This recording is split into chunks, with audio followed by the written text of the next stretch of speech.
Alright, ladies and gentlemen, I'm here in my last video for tonight. Thought I was done, but I want to do NFL news. Before some NFL games, some injury updates regarding the Cardinals and Bengals and some other shit here to talk about, a lot of stuff. So we're right into it, and after this I'm going to go to sleep after I upload this. Because severe weather outbreaks, I want to be up for that. So let's get right into it, shall we, on that? Arizona Cardinals, their star running back, James Conner, who is questionable with a knee injury, is expected to play against the #Rams, source said. No hope for the playoffs, extension already signed, and Conner is slated to play at less than 100% for his team. Well, I'd kind of like to see some chaos if the Cardinals beat the Rams, Seahawks, Rams, Week 18, winner gets a playoff spot. That's if the Rams do lose this game. The Seahawks need some help. And playing at least 100%, so he's not 100% healthy. I mean, I don't know why they would play him here. Because he's not 100%, I don't know why you'd want to risk an injury. I get he wants to play for his team, it's probably because it's a divisional matchup. And probably just wants to cause some chaos, but we'll see. Hopefully he doesn't injure himself worse. So, with the Bengals, with the #Bengals season on the line, they are expected to have wide receiver T. Higgins on the field against the #Broncos. Sources say he's questionable with ankle and knee issues.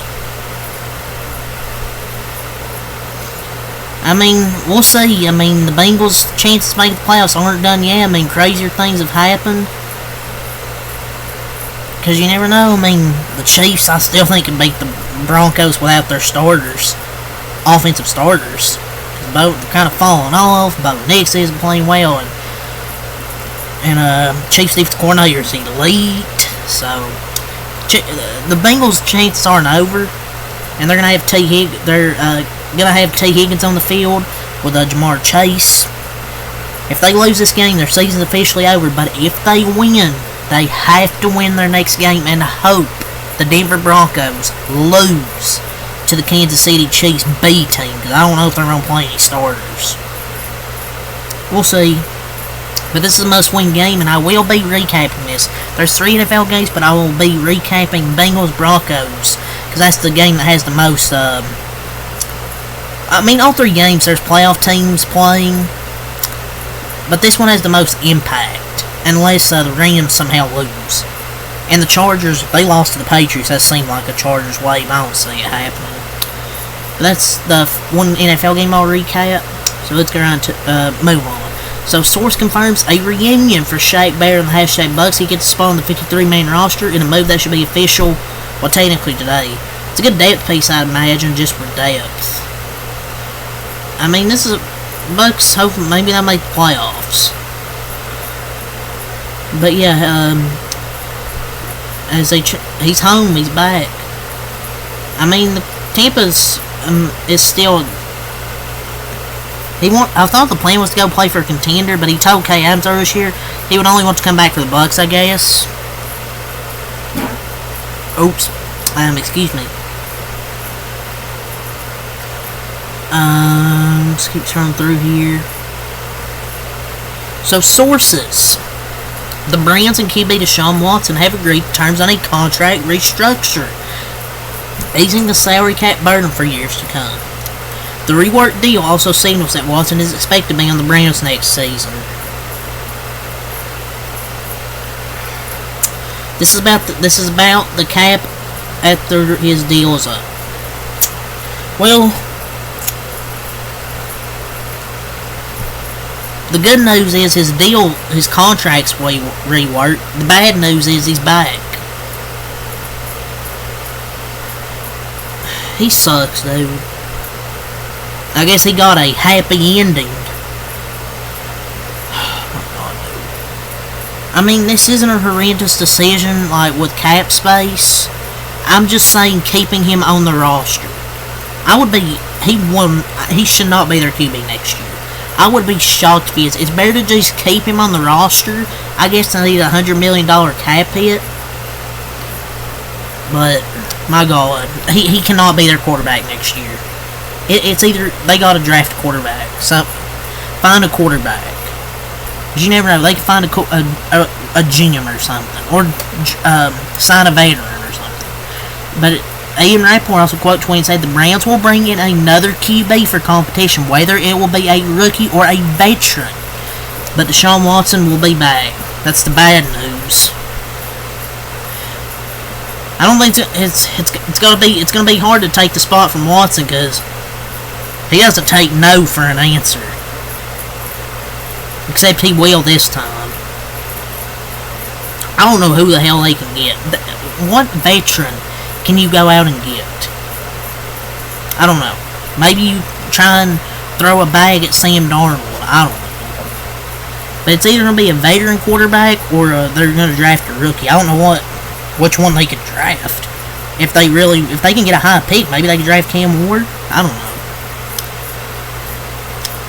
So, the adjustment to his contract doesn't impact his $73 million cap number in 2025, which can happen later. It lets the Browns spread the cap hit at the end of the contract, which expires after 2026. Strong sign, Watson will be in Cleveland 2 more years, at least. In parentheses. Well, bad news is he's there for 2 more years. The good news is after 2026, he's probably going to be off the fucking roster. Man, this is the worst fucking trade ever. Worst extension ever. Thank God he'll be gone, though, in probably a few seasons.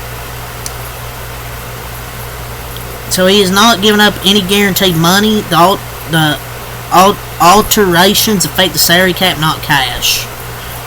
Jesus Christ, fucking worst contract ever.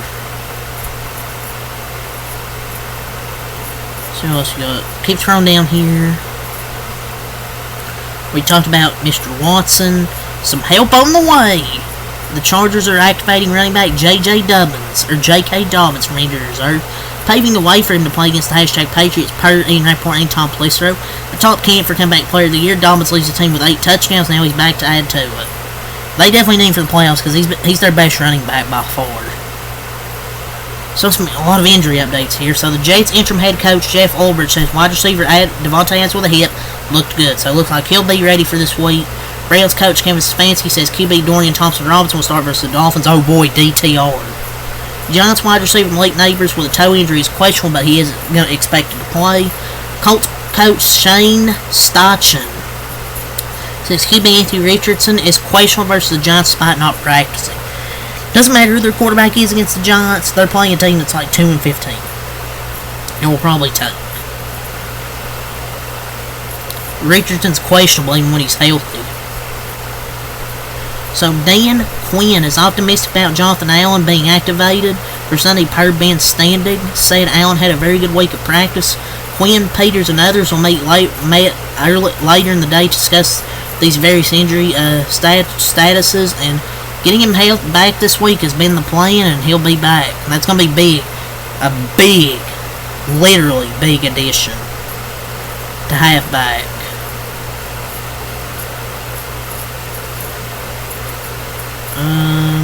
Turn through here. Jalen Hurts is out. Nick Sirianni talked about Jalen Hurts. He's still in the concussion protocol, so he'll be Kenny Pickett at QB for the Eagles this week versus the Cowboys. Kind of figured Jalen Hurts wasn't playing because he didn't practice. The first practice, I think it was just an estimation. He didn't practice, I think, the next few days, so that doesn't bode well, because Pickett's probably going to be on a short leash, because I think we'll just stack the box against Saquon Barkley. And at least limit it. I don't think Kenny Pickett can beat us. It's going to be Saquon Barkley. We just have to we just have to try and make Kenny Pickett beat us. But, yep, Kenny Pickett's going to be the starter. Officially, with Jalen Hurts out, so oh boy, can't wait to watch this.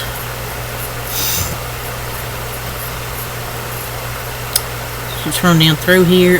Bills linebacker Matt Malone and cornerback Rasul Douglas good to go Sunday versus the Jets. D-Beast Mar Hamlin, Taylor Rapp, and Cam Lewis plus wide receiver Curtis Samuel are questionable. By beating the Jets in Buffalo, they clinched that number 2 seed. And they're going to roll them and win by like 15. So I also wanted to mention this right quick. So some Rams and Seahawks clinching scenarios are complicated, per Ian Rappaport. So, for instance, if LA beats the Arizona Cardinals Saturday, they could clinch the NFC West based on the strength of victory tiebreaker. It will need 3.5 wins from Bengals, Bills, Browns, Vikings, Commanders, and Slash or 49ers.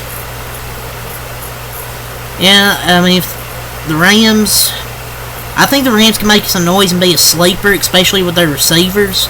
Because, I mean, look, they put up 40-something points against the Bills' defense. Like, when they have everybody healthy, they could be a sneaky contender.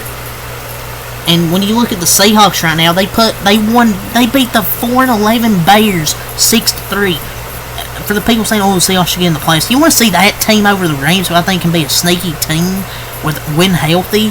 Because they got everybody healthy right now. Don't tell me the Seahawks would put up a better fight in the playoffs. They would get fucking destroyed. See if we got anything from Shefty here.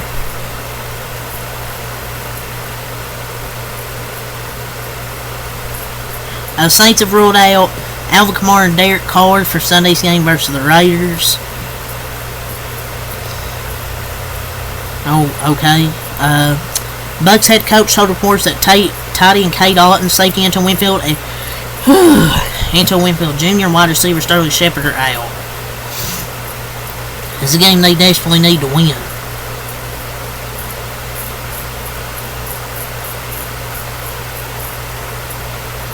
So, not really much from Shefty besides that. So, you got anything from JPA football? No, it's be the end of the video, and then I'll probably go sleep. Nope. So, that's all I'll say. Peace.